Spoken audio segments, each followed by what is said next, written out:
अस्सलाम वालेकुम। हमेशा मैं कहती हूँ कि उम्मीद है आप लोग खैरियत से हों, बखैर हों, बाहिफाजत हों, लेकिन आज की सुबह पेशावर पे बहुत भारी आई है।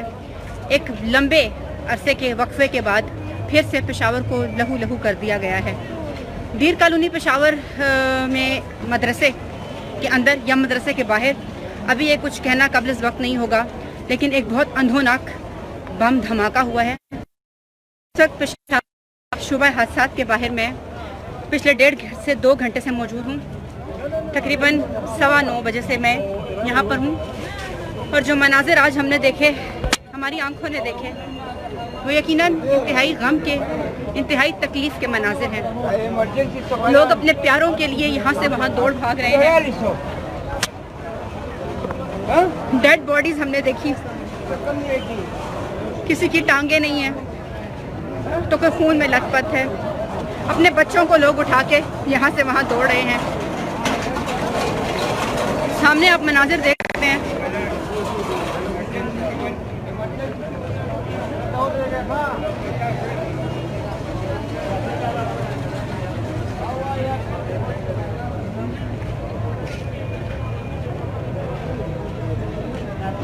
लवाहिकीन अपने प्यारों को ढूंढने वालों की एक बहुत बड़ी तादाद यहाँ मौजूद है। भाई सामने मौजूद हैं। इस वक्त इनके कपड़ों पे हमें कुछ ब्लड शेड्स भी नजर आ रहे हैं। इनसे जानते हैं, पूछते हैं कि ब्लास्ट में कौन जख्मी हुआ है। अस्सलाम वालेकुम भाई। अस्सलाम वालेकुम भाई। कौन जख्मी हुआ है आपका? ये सारे हमारे भाई पड़े हुए। ये मदरसे के अंदर हुआ है ब्लास्ट या बाहर हुआ? कितने लोग मौजूद थे वहाँ पे, कुछ पता है आप लोगों को? 1000 से लेकर 1200 तादाद मौजूद है। और कितनी उम्र के लोग हैं ये? वो मुख्तलिफ, ये सारे नौजवान हैं, सब यंग हैं, सब यंग हैं। छोटे से लेके बड़े कितने? ज्यादा से ज्यादा 25-26 साल तक है, उससे बाकी सारे छोटे, सब छोटे हैं। बच्चे भी मौजूद थे। अच्छा, टीनेजर बच्चे हैं सारे। तो आप लोगों के सामने वाकया पेश आया था, क्या देखा भाई आपने? कुछ नहीं देखा, एकदम आग की लगी हुई। अच्छा अच्छा, आग लग गई है। आप उस वक्त कहाँ मौजूद थे जिस वक्त ये ब्लास्ट हुआ? जी, कहाँ मौजूद थे आप? मदरसे के अंदर? अंदर भी उस्ताद के आमने सामने। अच्छा, क्लास जमात हो रही थी, मदरसा हो रहा था, दर्स तदरीस का सिलसिला जारी था। ये बताइएगा कि उस वक्त जब आपने देखा तो बाहर ये दालान में हुआ है, सहन में हुआ है? मस्जिद अंदर, मस्जिद के अंदर, मस्जिद के हॉल में ये ब्लास्ट हुआ है। ये आप लोग कंफर्म कर रहे हैं कि ब्लास्ट हॉल के अंदर हुआ है मस्जिद के? तो उस वक्त आप लोगों ने क्या रेस्क्यू के आप लोगों ने तिबी इमदाद का देना शुरू की, लोगों को अपनी मदद आपके तहत कुछ इमदादी कार्रवाइयों में हिस्सा लिया? जी। कितने जख्मियों को आप लोगों ने उठाया कोई जख्मी? जख्मियों की तादाद का तो पता नहीं है। एक एम्बुलेंस में 78 जख्मी इस वक्त 78 जख्मी कंफर्म किए हैं। 7 शहादतें कंफर्म की हैं इन्होंने। नहीं, ज्यादा है, पता नहीं कितने बता रहे हैं। आपके ख्याल में ज्यादा है? ज्यादा है। ठीक है, आप भाई यहाँ 2 मिनट रुकिएगा, मैं आपसे दोबारा भी बात करूंगी। इस वक्त आपने देखा यहाँ पर तमाम लोग अपने प्यारों के लिए रंजीदा हैं, अफसुर्दा हैं। एक सडन ब्लास्ट था। दरस तदरीस का अमल मदरसे में जारी था और इनके मुताबिक मस्जिद के हॉल के अंदर ये ब्लास्ट हुआ है। अल्लाह ताला रहम फरमाए। नहीं पता कि हमारे मुल्क में ये इंतशार फैलाने वाले कौन हैं। पेशावर ने एक बहुत लंबे अरसे तक दहशतगर्दी का सामना किया है, बहुत लंबे अरसे तक, बहुत बड़े अरसे तक इस सूबे ने, इस शहर ने ख़ास तौर पर लाशों के बोझ उठाए हैं। अब हम मज़ीद ऐसा नहीं चाहते। यहाँ आप लोग देख रहे हैं, इनका यही कहना है कि ब्लास्ट मदरसे के अंदर हुआ, ब्लास्ट मस्जिद के हॉल के अंदर हुआ। ये इब्तदाई इत्तलात हमारे पास भी थी, लेकिन इनकी कंफर्मेशन कुछ देर तक तमाम बावसूख ज़राए से हो जाएगी। इस वक्त जो सूरत हाल है वो ये है कि लेडी रिडिंग अस्पताल पेशावर की इमरजेंसी में 78 लोगों को लाया गया है जो कि इस ब्लास्ट में ज़ख्मी हुए हैं, तशवीशनाक हालत में हैं। 7 अफराद अब तक शहीद हो चुके हैं।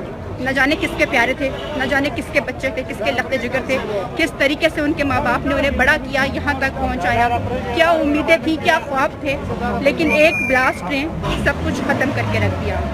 मेरी आंखों ने अभी पिछले 1.5 से 2 घंटे में जो मनाजिर देखे हैं वो मैं आपको शायद बता नहीं सकती कि एक जहान लाश जिसकी पूरी टांग कट चुकी थी इस ब्लास्ट में। तो इस वक्त यहाँ पर इंतहाई अफसुर्दा मनाजिर हमें नज़र आ रहे हैं, इंतहाई गम के मनाजिर हमें नज़र आ रहे हैं। हम उम्मीद यही करते हैं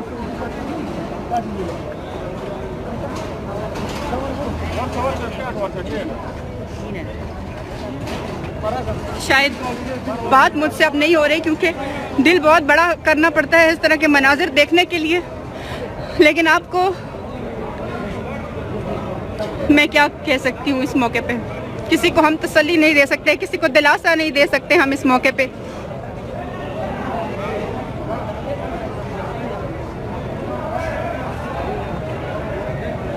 ज़्यादातर जो ज़ख्मियों की सूरत हाल है, जो ज़ख्मों की नौयत है, वो ये बताई जा रही है कि ज़्यादातर लोग झुलस चुके हैं, जल चुके हैं और उन्हें यहाँ से हयाताबाद के बर्न यूनिट शिफ्ट किया जाएगा।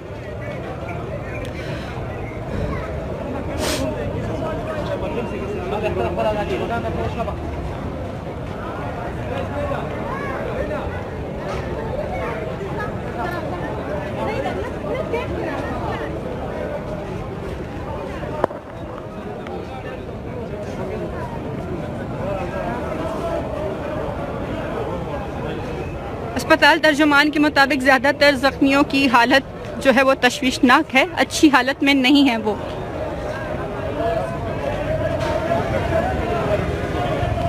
इस वक्त हमें बहुत सी तंजीमें यहाँ नज़र आ रही हैं, ईदी के ज़राए, रेस्क्यू, छीपा, सिविल डिफेंस, शहरी दिफा के लोग, अलखिदमत, या मेरे मौला रहम, रहम मेरे मौला रहम।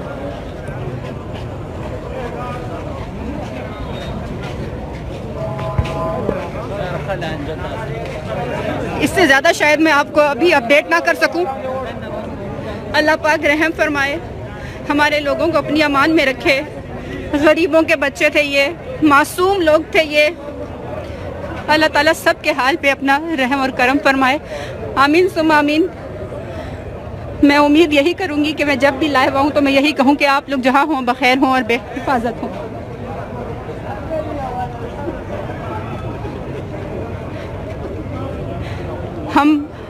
हम सब इस वक्त इन लोगों के दुख में शरीक हैं, इनके गम में शरीक हैं, इनकी तकलीफ में शरीक हैं, लेकिन अफसोस हम कर कुछ नहीं सकते।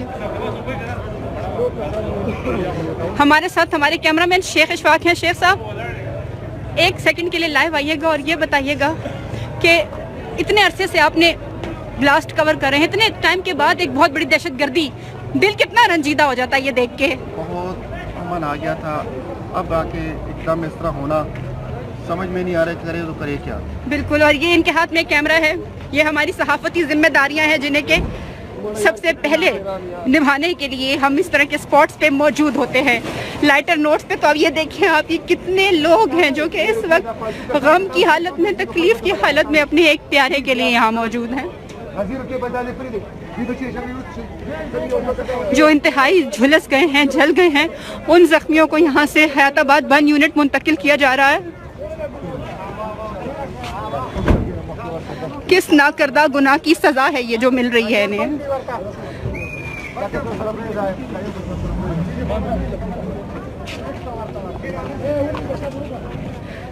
सुबह फजर अदा की होगी, इन लोगों ने अपने घरों से निकले होंगे मदरसे के लिए। हस्बे मामूल बहुत सारे लोग मदरसे में ज़ेर तालीम होते हैं, वहीं ज़ेर कफ़ालत होते हैं, गरीब लोगों के बच्चे होते हैं, नवाही इलाकों से आने वाले। लेकिन इस तरह से दहशतगर्दी का निशाना बनाना, इस तबके को, इस्लाम को टारगेट करना, इस्लाम के नाम पे दहशतगर्दी करना,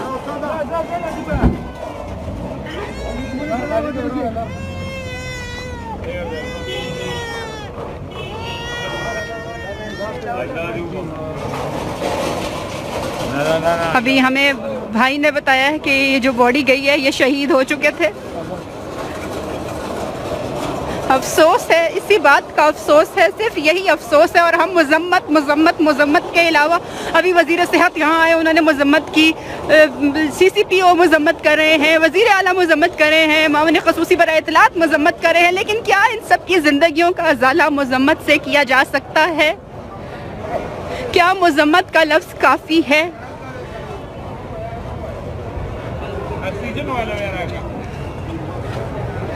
2 घंटे से ज़ायद हो चुके हैं ब्लास्ट को, लेकिन इमरजेंसी में आप देख सकते हैं इस वक्त भी जो मनाज़िर आप देख सकते हैं, इमरजेंसी में ब्लास्ट के ज़ख्मियों को लाया जा रहा है। तो आप सोचें कि ये कितनी बड़ी नौयत का ब्लास्ट था, कितनी बड़ी नौयत का।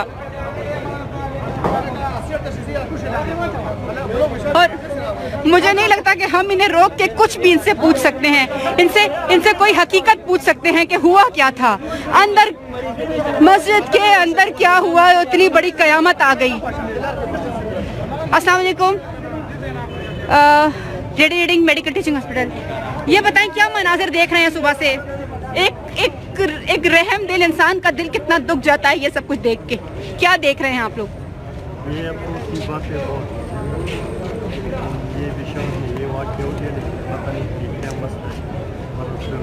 आप देख सकते हैं ये मर्द हजरात हैं, लेकिन ये बोल नहीं सकते। ये इतना बड़ा सानिया है कि ये बोल नहीं सकते। इनके पास अल्फाज नहीं है इस गम को, इस तकलीफ को बयान करने के। पुलिस यहाँ पे बड़ी तादाद में मौजूद है, सिक्योरिटी अलर्ट की गई है इमरजेंसी के बाहर। सामने आप देख सकते हैं मीडिया जो कि फ्रंट फुट पर होता है हमेशा ही, अपनी जिम्मेदारियां अदा करने के लिए मीडिया यहाँ मौजूद। अलखिदमत की एक और एम्बुलेंस यहाँ आ गई है। जैसे कि मैंने आपको बार बार कह रही हूँ कि पिछले 2 से ज़ायद घंटे हो चुके हैं इस ब्लास्ट को, लेकिन एम्बुलेंसेज और ज़ख्मियों की आमद का सिलसिला यहाँ नहीं रुक रहा। मेरे खुदाया रहम फरमा हमारे हालात पे।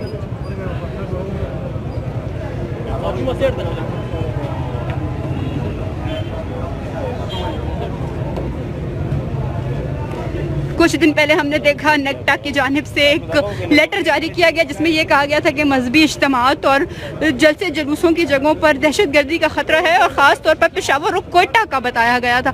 तो सवाल यहाँ पर मेरा ये भी है कि जब दहशतगर्दी का खतरा है तो इस तरह की हसास जगहों को सिक्योरिटी हाई अलर्ट क्यों नहीं की जाती?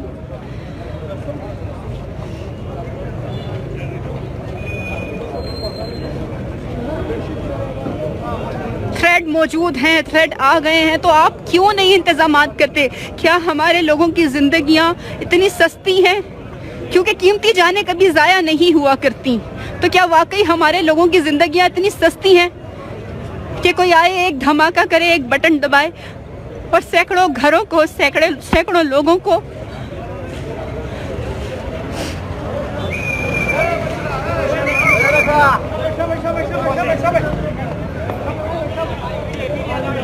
Ahora sí que